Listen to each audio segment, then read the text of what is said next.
سائل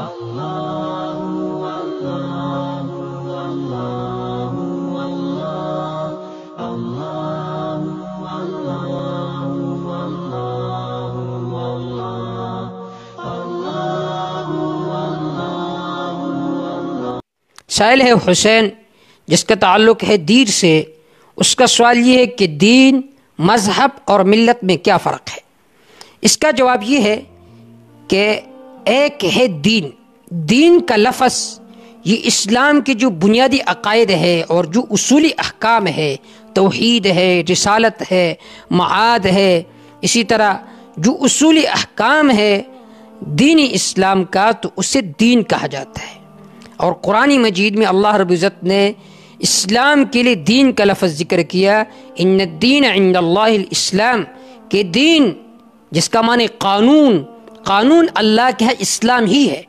اس طرح قرآن مجید میں شرع لکم من الدین ما وصى به نوح، کہ مشروع کہ اللہ نے تمہارے لیے دین میں سے وہ مسئلہ جس کی تاکید کی تھی حضرت نوح علیہ السلام نے اور دیگر انبیاء علیہ السلام نے.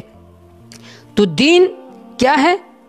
الدین دین وضع الہی یدعو اصحاب العقول الى قبول ما ہوا بالاعتبار، کہ جو اصحاب عقول کو دعوت دیتی ہے کہ اس دین کو قبول کرو، یہ ہے دین.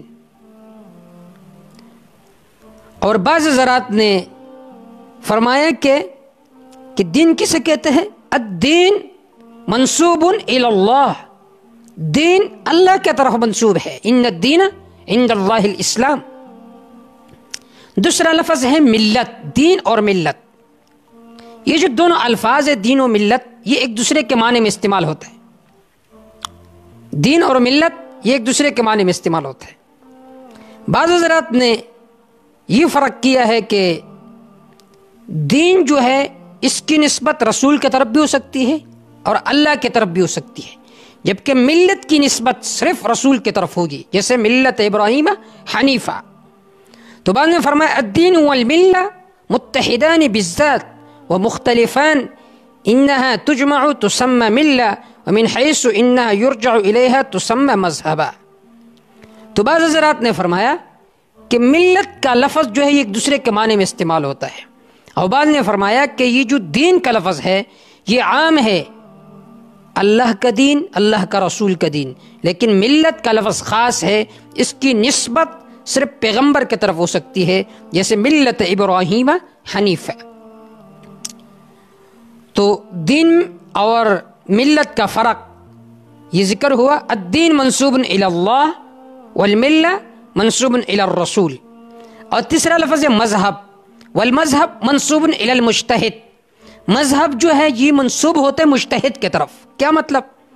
یہ جو ہماری اسلامی تاریخ ہے اس میں ماہر علماء فقہا گزرے ہیں، وہ فقہا جب کسی مسئلے کے بارے میں جستجو کرتے تھے، اس کو اخذ کرتے تھے قرآن و سنت سے، اور پھر اس کے بارے میں جواز کا قول کرتے تھے یا حرمت کا، تو پھر کہا جاتا تھا کہ یہ اس فقیہ کا مذہب ہے، اس فقیہ نے اس مسئلے کو اخذ کیا قرآن و حدیث سے. مذہب ابی حنیفہ، امام ابو حنیفہ رحمہ اللہ کا مذہب ہے.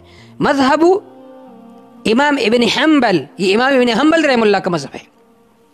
تو مذہب مجتہد کی اس قیاس کو کہا جاتا ہے جو ماخوذ ہو قرآن و سنت سے. لیکن مذہب میں خطا کا بھی احتمال ہے، کیونکہ مجتہد تو معصوم نہیں ہوتا، وہ تو ایک بندہ ہوتا ہے، اس سے غلطی بھی ہو سکتی ہے. لیکن مجتہد اور غیر مجتہد میں فرق یہ ہے، اگر مجتہد قیاس کرے قرآن و سنت سے، کوئی مسئلہ اخذ کر لے اور وہ صحیح ہو تو وہ 2 اجروں کا مستحق ہوتا ہے. لیکن اگر وہ اپنے اجتہاد میں خطا کائے تو اس صورت میں وہ 1 اجر کا مستحق ہوتا ہے، اپنی کوشش کا اور اپنی ہمت کا. تو حاصل اور خلاصہ یہ ہے کہ ان الدین منسوب الی اللہ، کہ دین کی نسبت اللہ کی طرف ہوتی ہے. والملت منسوب الی الرسول، اور ملت یہ منسوب ہوتے رسول کی طرف. والمذہب منسوب الی المجتہد، اور مذہب یہ منسوب ہوتا ہے مجتہد کی طرف. لیکن مذہب کوئی الگ چیز نہیں ہوتا، یہ بات ذہن میں رکھ کے.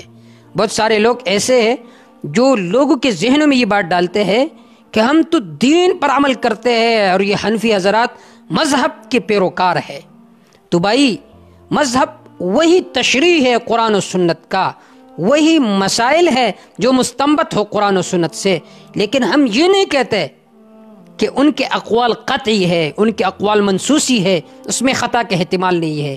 خطا کا احتمال ہے، لیکن ہم کہتے ہیں کہ مذہب ابی حنیفہ اس میں خطا کا احتمال کم ہے، ثواب کا احتمال زیادہ ہے، لیکن خطا کا احتمال بھی ہے، کیونکہ وہ تو معصوم نہیں تھے، ایک انسان تھے، ان سے بھی غلطی ہو سکتی تھی۔ تو خلاصہ اور حاصل یہ ہے کہ مذہب وہی تشریح ہے، قرآن و سنت کا کوئی الگ چیز نہیں ہے۔ واللہ تعالی اعلم بالصواب۔